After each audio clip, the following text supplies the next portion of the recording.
السلام علیکم ورحمۃ اللہ وبرکاتہ۔ خیرکم من تعلم القرآن وعلمہ، تم میں سے بہترین انسان وہ ہے جو قرآن سیکھے اور دوسروں کو سکھائے۔ نحمدہ ونصلی علی رسولہ الکریم، اما بعد فاعوذ باللہ من الشیطان الرجیم، بسم اللہ الرحمن الرحیم۔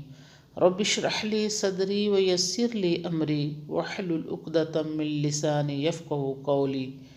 رب زدنی علما، رب زدنی علما، رب زدنی علما۔ آج انشاءاللہ ہم سورہ البقرہ کی آیت نمبر 255 کا ترجمہ اور تفسیر پڑھیں گے۔ اللہ سے دعا ہے کہ اللہ ہم جو کچھ پڑھیں سنیں، اللہ تعالی ہمیں اس پر دل سے عمل کرنے کی توفیق عطا فرمائے، آمین۔ اللہ لا الہ الا هو الحی القیوم لا تأخذه سنة ولا نوم له ما في السماوات وما في الأرض من ذا الذي يشفع عنده إلا بإذنه يعلم ما بين أيديهم وما خلفهم ولا يحيطون بشيء من علمه إلا بما شاء وسع كرسيه السماوات والأرض ولا يؤوده حفظهما وهو العلي العظيم۔ اللہ کے سوا کوئی معبود نہیں، زندہ ہے، سب کا تھامنے والا، اس کو نہ اونگ آتی ہے اور نہ نیند، اس کا ہے جو کچھ آسمانوں اور زمین میں ہے۔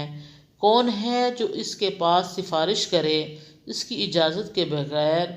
جانتا ہے جو کچھ اس کے روبرو اور جو کچھ ان کے پیچھے ہے، اور وہ اس کی معلومات میں سے کسی چیز کا احاطہ نہیں کر سکتے مگر جتنا کہ وہی چاہے۔ اس کی کرسی میں تمام آسمانوں اور زمین کو گنجائش ہے اور ان کا تھامنا اس کو گراں نہیں، اور وہی سب سے برتر عظمت والا ہے۔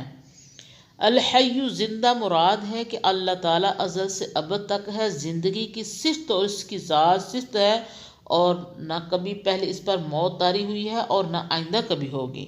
القیوم تھامنے والا، یعنی ایسی ہستی جو نہ صرف اپنی ذات سے قائم ہے بلکہ دوسروں کے قیام اور بقا کا سبب بھی ہے اور سب کو سنبھالے ہوئے ہیں۔ کرسی سے یہ مراد نہ لینا چاہیے کہ نعوذ باللہ اللہ تعالیٰ کا کوئی جسم رکھتا ہے اور وہ کرسی نشین ہے۔ کرسی کے معنی علم کے لیے گئے ہیں اور قدرت اور طاقت کے بھی ہیں، یعنی اللہ تعالیٰ کا علم اور قدرت ساری کائنات پر غالب ہے۔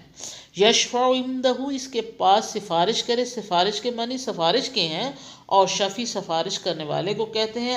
قرآن مجید میں کئی بار اس حقیقت کو دہرایا گیا ہے کہ اللہ تعالیٰ کے حضور کسی کو اس کی اجازت کے بغیر سفارش کی اجازت نہ ہوگی، اور جو سفارش کرے گا بھی وہ حق اور صداقت کے خلاف نہ کرے گا۔ اس ایک جملے نے سابقہ امتوں کے غلط عقیدے کی تردید کر دی۔ آیت الکرسی میں اللہ تعالیٰ کی وحدانیت، قدرت اور عظمت کا بیان ہے کہ اللہ تعالیٰ ہمیشہ سے موجود ہے اور ہمیشہ موجود رہے گا۔ اسے کبھی فنا نہیں، صرف وہی ہے جو عبادت کے لائق ہے۔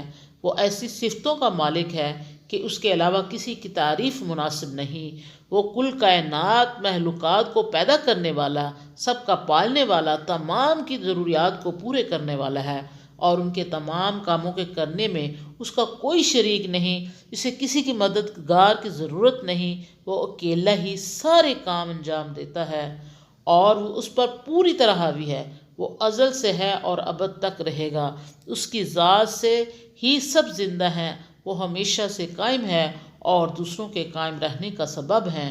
اسے کبھی تھکان نہیں ہوتی۔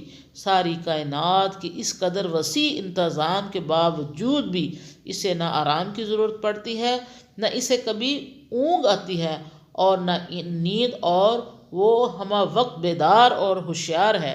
اس کا حلقہ اختیار تنگ یا محدود نہیں، بلکہ ساری کائنات زمین و آسمان پر محیط ہے۔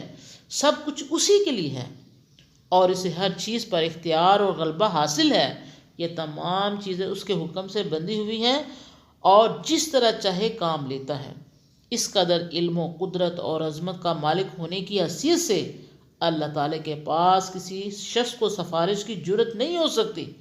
ہر شخص اپنے اعمال کا خود ذمہ دار ہے۔ درویش ہو یا دنیا دار، امیر ہو یا غریب، بڑا ہو یا چھوٹا، اپنے کیے کا پھل خود حاصل کرے گا۔ کوئی کسی کا بوجھ نہیں بانٹ سکے گا۔ البتہ اللہ تعالیٰ کسی کو اجازت دے تو وہ اس کے دربار میں کچھ عرض کر سکتا ہے۔ وہ ہر شخص کے دل کی باتیں جانتا ہے، وہ ہر کسی کے ارادوں اور نیتوں سے واقف ہے، وہ ہر مخلوق کی نیکی اور بدی کا حساب رکھتا ہے، اور یہ اس کے لیے بالکل آسان ہے۔ کسی کو اتنی طاقت نہیں کہ وہ اس کے علم کا کچھ حصہ اس کی اجازت کے بغیر پا سکے، بلکہ جس قدر علم کسی کو حاصل ہے وہ سب اللہ تعالیٰ کے رحم و کرم کا نتیجہ ہے۔ اس کی کرسی علم اور کرسی حکومت کل کائنات کا احاطہ کیے ہوئے ہے، بڑی چھوٹی، اچھی بری، ظاہری پوشیدہ، ہر چیز پر روشن ہے۔ وہ اتنے وسیع سلسلے کی نگرانی تھک نہیں جاتا، اس کے لیے یہ سب انتظام آسان ہیں۔ وہ ہر عیب سے پاک ہے، تمام صفتوں اور خوبیوں کا مالک ہے، اس کے مرتبے کی کوئی انتہا نہیں۔ مختصر یہ کہ آیت الکرسی میں اللہ تعالیٰ کے مندرجہ ذیل صفات بیان کیے گئے ہیں جو آگے ہم بیان کرنے لگے ہیں۔ نمبر 1 والحی، زندہ ہے۔ نمبر 2 القیوم، خود قائم رہنے والا اور دوسروں کو قائم رکھنے اور کائنات کے نظام کو تھامنے والا ہے۔ نمبر 3 اسے نہ نیند آتی ہے نہ اونگ۔ نمبر 4 زمین اور آسمان میں جو کچھ ہے اسی کا ہے اور اسی کے لیے ہے۔ نمبر 5 اس کی اجازت کے بغیر کوئی اس کے سامنے کسی کی سفارش نہیں کر سکتا۔ نمبر 6 وہ ہر کسی کے تمام حالات سے باخبر ہے۔ نمبر 7 کوئی اس کے علم اور اقتدار میں سے کچھ چھین نہیں سکتا۔ نمبر 8 زمین اور آسمان اور ساری کائنات کی حفاظت اسی کے لیے آسان ہے۔ نمبر 9 بلندی اور عظمت اسی کے لیے ہے۔ اللہ سے دعا ہے کہ اللہ ہم جو کچھ پڑھیں سنیں، اللہ ہمیں اسے دل پر عمل کرنے کی توفیق عطا فرمائے۔ آمین۔